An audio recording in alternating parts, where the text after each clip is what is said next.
Boxing Ego here. If you like this video, make sure you hit the like button and also subscribe to the channel and hit the bell icon on the top of your screen to get notified when the latest new content drops. What up, fight world? It's your boy Ego and I'm back with some more boxing. Make sure you smash the like button, also subscribe to the channel.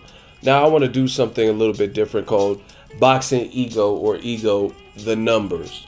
Talk about some numbers. I haven't even done the post-fight video because the Canelo versus Chavez Jr., very easy to score. Give Canelo every single round, right? So it's not as much to break down. So maybe I'll do that, like I said, if you guys really want me to do a post-fight breakdown. But I thought a good thing to do would be the numbers, talk about the numbers. Now, when breaking down this fight, very one-sided. Chavez did very little for whatever reason, and he didn't fight his normal, typical style. Canelo, he threw a total of 604 punches, and he landed 228 for a whopping 37.7%, which is good, very good, because it's close to 40. That's almost half. He's landed almost half his punches. For Chavez Jr.'s part, he only threw 302.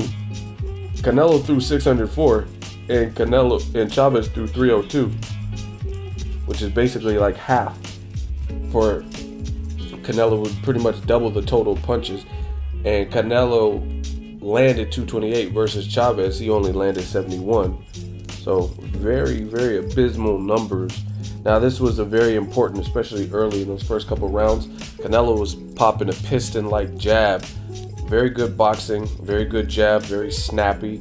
He looked comfortable at the weight, and he has a 31.4% landed rate of his jabs. He threw 264 and landed 83. This is a horrible metric for Chavez Jr. The taller man, who kind of leans in with his head, he has a 12.7% jab connect percentage, and Canelo's over 30. That's horrible. The taller man, see, I always tell people this, the taller fighter should be jabbing. There's really no exception. You got a small guy, you got a guy who moves better than you, especially upper body movement, maybe even slightly faster feet. Neither one of them are really, really elusive or quick with their feet. But Canelo has way better upper body movement, and the taller man is not out jabbing the shorter man. Not a good sign. Not a good sign at all, because you need to find a way to disrupt Canelo's upper body movement and his better and improving defense. Chavez, he only landed 15 jabs out of 118. So Canelo threw 264. Chavez Jr. threw only 118, so another metric that's over, it's pretty much doubled, and then some, and he only landed 15 jabs, which is pretty pathetic. Now, another significant metric, which is why you see the damage on one fighter's face, Canelo's face looked clean and clear, right? Canelo landed 42.6 of his power shots. A power shot is pretty much anything other than the jab. And he was getting busy with the combination punches. He was ripping some nasty uppercuts. His hooks were there. He was landing hellacious body shots, right? He had a right cross in there. Threw 340 and he landed 145.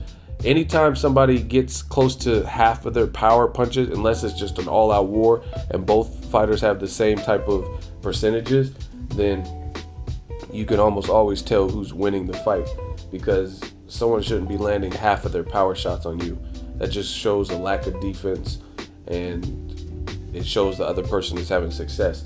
Chavez Jr. only landed 56 of 184 thrown for 30.4%, and none of his punches really had enough snap or dug in.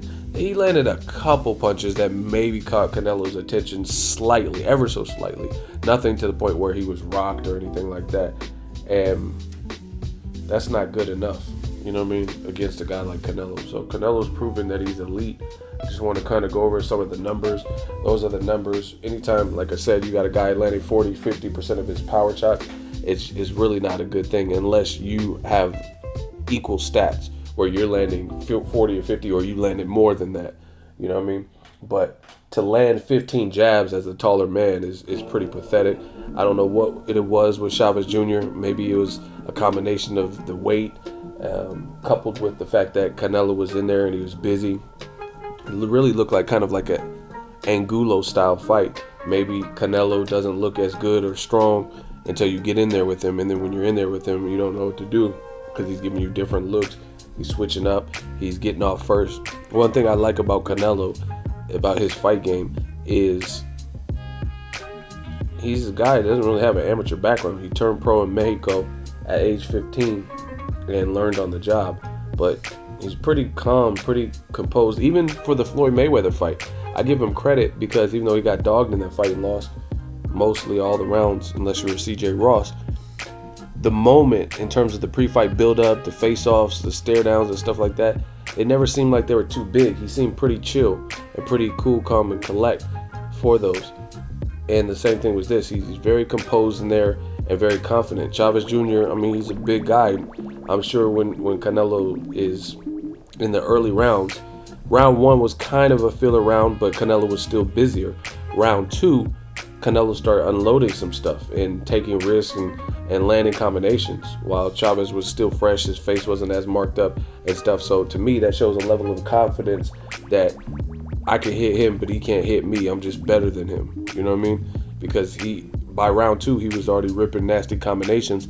And then as the fight wore on, it just kept getting worse and worse for Chavez Jr., who had no answer, not enough defense. Like I said, a jab would have been nice. We really didn't see Chavez Jr. do any of the things that won him past fights. Manfredi, Andy Lee. He didn't show the Mexican heart, the Mexican style, the come forward aggression. He kind of just froze. I don't know what it was about, but that's what I seen, and those are the numbers. Let me know what you guys think. Canelo moves on to a Golovkin fight in September.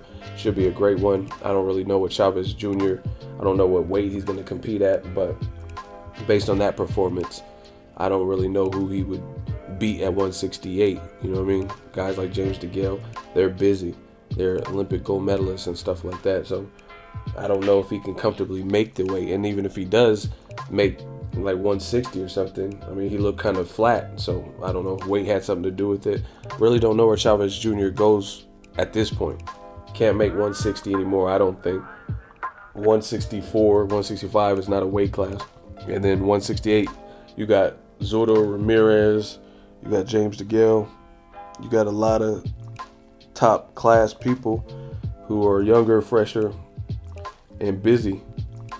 Let me know what you guys think. Those are the numbers. Drop it in the comment section.